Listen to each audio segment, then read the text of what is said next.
વહેલી તકે 5 થી 6 મિનિટમાં બની જાય એવી રેસીપી બટેકા પૌવા. તો ચાલો આપણે એ જ બનાવીએ. 2 વ્યક્તિ પ્રમાણે 3 બટેકા બાફી લીધા છે. તમે ક્વોન્ટિટીને વધારી પણ શકો છો. એક તપેલીમાં 3 પાવડા જેટલું તેલ, 1 ચમચી જેટલી હળદર, 3 સમારેલા ટમેટા નાખી અને હલાવી લેશું. 1 ચમચી જેટલો ગરમ મસાલો, 1 ચમચી હિંગ.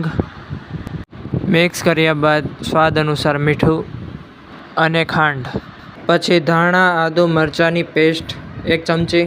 સારી રીતે મિક્સ કર્યા બાદ બટેકા નાખી દેવાના રહેશે. સારી રીતે મિક્સ કર્યા પછી 1 લીંબુનો રસ.